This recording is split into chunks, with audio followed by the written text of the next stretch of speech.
नमस्कार सुनीता किचन रे आपन को बहुत बहुत स्वागत। आज रेसिपी चिंगुड़ी मलाई करी जहाँ मु नड़िया रस रे बनैबी। चिंगुड़ी 300 ग्राम, पियाज 2टा जहाँ को मु कद्दूकस कर देछि, अदा रसुण पेस्ट 2 चम्मच, टमाटर गोटे जहाँ को मु प्यूरी करछि, नड़िया एक ग्राइंडर रे आमे रस बाहर कर नवा, हळदी हाफ चम्मच, लंका गुड गोटे चम्मच, जीरा हाफ चम्मच, गरम मसला हाफ चम्मच, धनिया पत्र, सोरिष तेल 3 चम्मच, टेस्ट अनुसार लुण।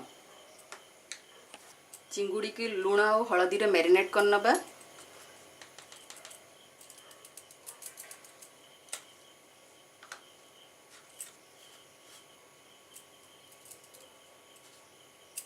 पांच मिनट ढांकी रखीदबा।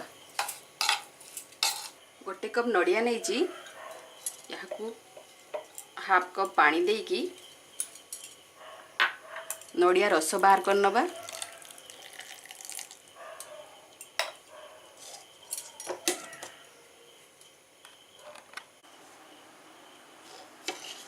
यहाँ को गोटे सूता कपड़ा रे छांकी रस बाहर कर नबा। नड़िया रस बाहर कर नहीं एबे गैस ऑन करिबा। पेन गरम हो गलानी, सोरिष तेल पकेबा। एबे चिंगुड़ी माछ पके दबा।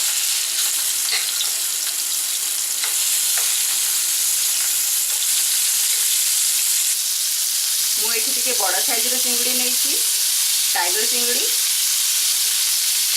ए चिंगुड़ी को बेसी भाजीबानी, बेसी भाजिले चिंगुड़ी रबर परी हो जिवो। बस आमे कलर चेंज कर नबा। चिंगुड़ी रो कलर चेंज हो गलानी, एबे सब बाहर कर नबा।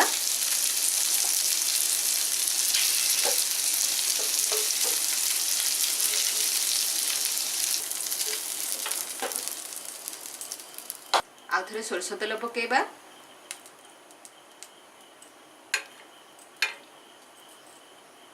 तेल को भलरे गरम करिबा, नने कंचा तेलिया बासिबो।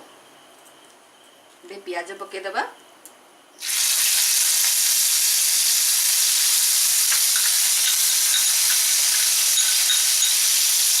पियाज को 2 मिनट भाजीबा। पियाज रो कलर चेंज हो गलानी, एबे अदा रसुण पेस्ट पके दबा।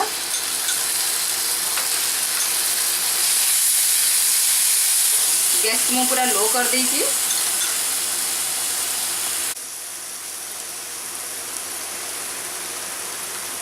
लुण, हलदी हाफ चम्मच, लंका गुंड गोटे चम्मच भलरे कषि नेबे। टमाटर प्यूरी को ऐड करिए।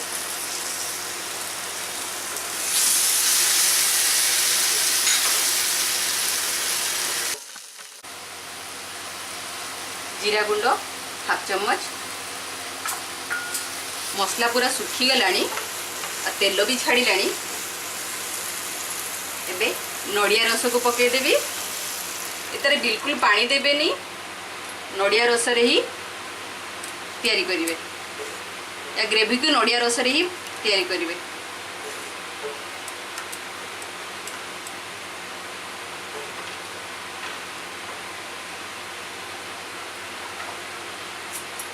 पांच मिनट ढांकी फुटे नबा। कवर खोलिकी चेक करिबा। फुटी गलानी, एथरा चिंगड़ी ऐड कर दबा।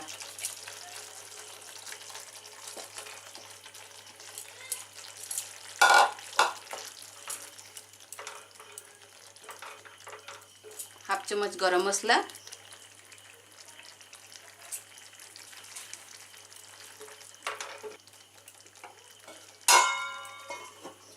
एबे चेक कर नबा। चिंगुड़ी मलाई करी रेडी हो गलानी।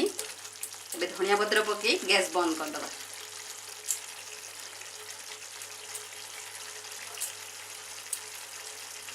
यहाँ को भात सहित सर्व करंतु।